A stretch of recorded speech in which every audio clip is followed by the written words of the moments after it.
Class 12 physics chapter 1 वैद्युत आवेश तथा क्षेत्र। इसका हम लोग प्रश्न संख्या 1.17 को करने वाले हैं। ठीक है, यानी क्वेश्चन नंबर 17 को हम लोग करने वाले।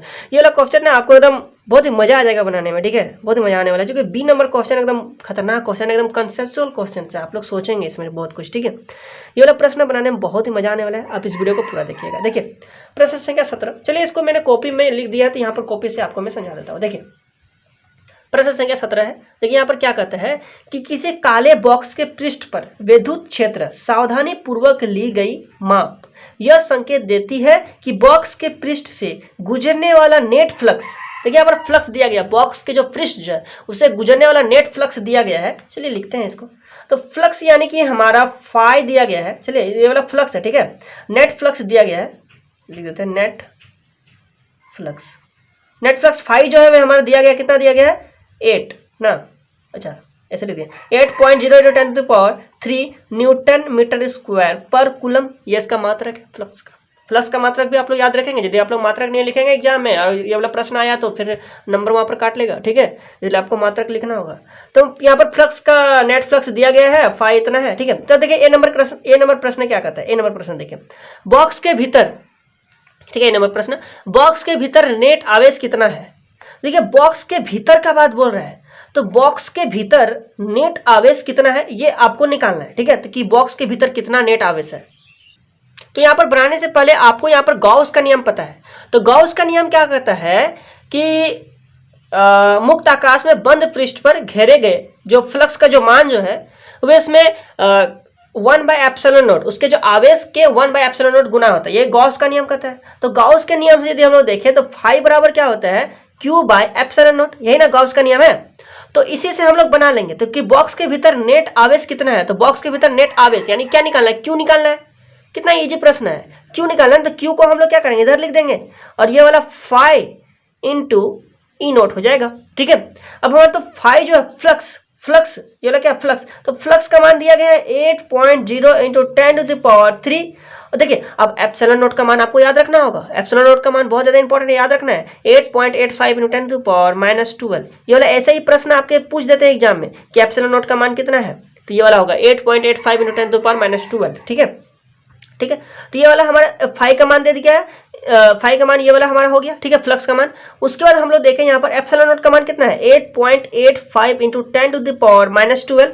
अब इसको हमने क्या करना है, सॉल्व करना है। ये क्यू बराबर, ठीक है, तो क्यू बराबर हम लोग निकाल रहे हैं। तो क्यू बराबर यहाँ पर कितना हो जाएगा, इसको क्या करना है, इससे इसको सबसे पहले हम लोग मल्टीप्लाई कर लेते हैं। ठीक है, इसको जब हमने इससे मल्टीप्लाई करना है तो यहाँ पर लिखना है 8.85 और यहाँ पर 8 से मल्टीप्लाई कर देना है। ठीक है,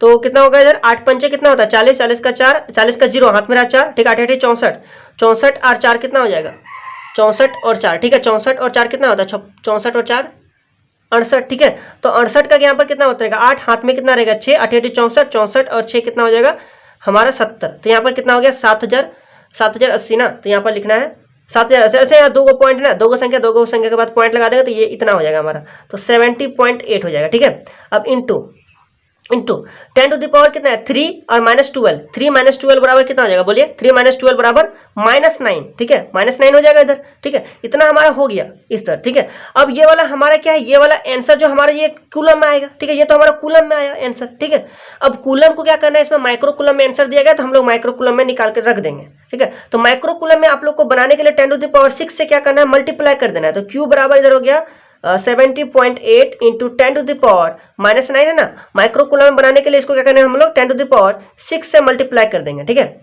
10⁻6 से जब हम लोग मल्टीप्लाई करेंगे तो ये वाला हो जाएगा इधर Q इक्वल टू 70.8 इंटू 10⁻, ये -9 और 6 तो कितना हो जाएगा -3। ठीक है, -3 हो जाएगा।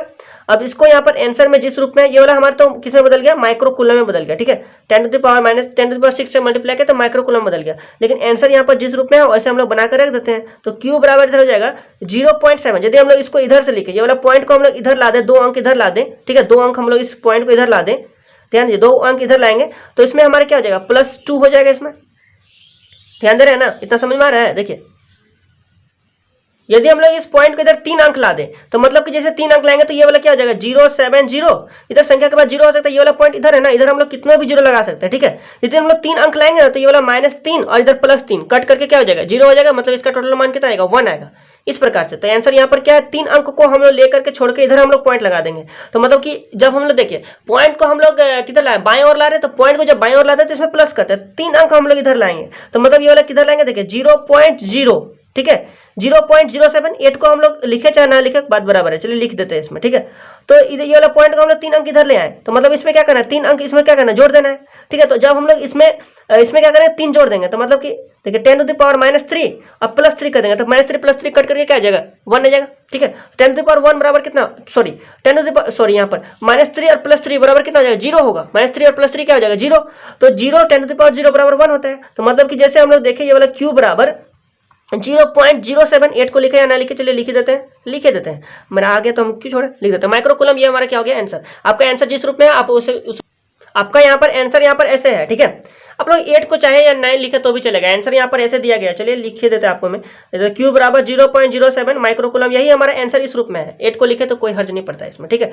तो इस प्रकार से ए नंबर आपको बना देना है, बना देना इजी है ना, बन जाएगा। आप लोग ना ये सब स्टेप नहीं भी कर सकते, ये मैंने आपको समझाने के लिए किया। आप लोग डायरेक्टली 10⁻6 से मल्टीप्लाई करके इतना मान आपको लिख देना है।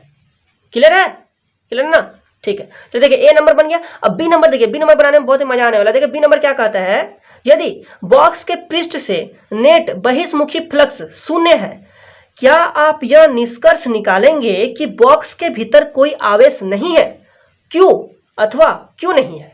देखिए तो ये जो यहाँ पर थोड़ा सा ध्यान दीजिए कि बॉक्स, ये तो फ्लक्स जो है वह बहिर्मुखी है, बाहर की ओर है, और ये शून्य है, फ्लक्स शून्य है। आप यह निष्कर्ष निकाल सकते हैं कि बॉक्स के भीतर कोई आवेश नहीं है। देखिए कोई आवेश नहीं रहेगा तो इसका 2 ही कारण है, एक तो यहाँ पर कोई आवेश है ही नहीं, या फिर वहां जितना धन आवेश है उतना वहां पर ऋण आवेश है। तो यहाँ पर इस स्थिति में यहाँ पर आवेश नहीं होगा। तो आवेश नहीं होने का ये हमारा कारण हो सकता है, 2 कारण हमारा हो सकता है, ठीक है। तो इन्हीं 2 कारण को आप लोग लिख सकते हैं इसके आंसर में। और एक तो यहाँ पर जो नेट जो फ्लक्स जो होगा ये तो हमारा 0 दिया गया। यदि हम लोग फ्लक्स यहाँ पर देख ले, देखिए थोड़ा सा, चलिए आपको मैं दिखा दूं, यदि इसका आवेश यदि हम लोग देखें अंदर में आवेश कितना होगा, इधर देखिए बी नंबर क्या कहा गया है कि बॉक्स के भीतर कोई आवेश नहीं है। किस प्रकार से लिखना है, ठीक है, क्यों नहीं है, क्योंकि बाहर यहाँ पर देखिए फ्लक्स का मान 0 दिया गया है, तो बॉक्स के अंदर कोई आवेश नहीं है, ठीक है। तो यानी कि ये वाला कहा गया है फाई इक्वल टू Q/ε0, ठीक है। यदि हम लोग Q का मान निकाले तो फाई इंटू ε0। अच्छा यहाँ पर तो कोई फ्लक्स ही नहीं है, मतलब ये वाला हमारा 0, तो मतलब मल्टीप्लाई करेंगे तो आवेश बराबर क्या निकलेगा, 0। तो इसका निष्कर्ष हमारा 2 ही निकला कि उसमें कोई आवेश नहीं है, या फिर है तो धन आवेश जितना है उतना ऋण आवेश है। तो इस प्रकार से वहां पर भी कोई आवेश नहीं रहेगा, एकत्रित नहीं होगा, कोई आवेश ही नहीं रहेगा। तो इस प्रकार से हम लोग इसका स्टेटमेंट यदि लिखना चाहिए, हम यह निर्धारण नहीं कर सकते कि बॉक्स के अंदर कोई आवेश नहीं है, ठीक है। मतलब बॉक्स के अंदर आवेश हो भी सकते हैं, वे धन और ऋण यदि बराबर है तो उस स्थिति में भी आवेश नहीं है। तो इस स्थिति में हम लोग यह भी नहीं कर सकते कि वहां पर आवेश नहीं है, ठीक है। तो ऐसे यहाँ पर हमने निकाल दिया Q बराबर 0, इस प्रकार से वहां पर कोई भी आवेश नहीं है। लेकिन क्या यह निष्कर्ष निकलेगा कि उसके अंदर कोई आवेश नहीं है? आवेश हो सकता है, धन आवेश और ऋण आवेश यदि बराबर है तो उस स्थिति में भी वहां पर कोई आवेश का अनुभव नहीं होगा। तो इस स्थिति में आपको मैंने यहाँ पर समझा दिया। ये वाला प्रश्न 17 नंबर आप लोग बिल्कुल अच्छी तरीके से समझ सकते हैं। स्टेटमेंट मैंने आपको बता दिया, वीडियो को थोड़ा सा पीछे करके आप लोग स्टेटमेंट भी लिख सकते हैं। तो इस प्रकार से ये वाला 1.17 आपको मैंने बता दिया। मिलते हैं अगले वीडियो में, तब तक के लिए बहुत बहुत धन्यवाद।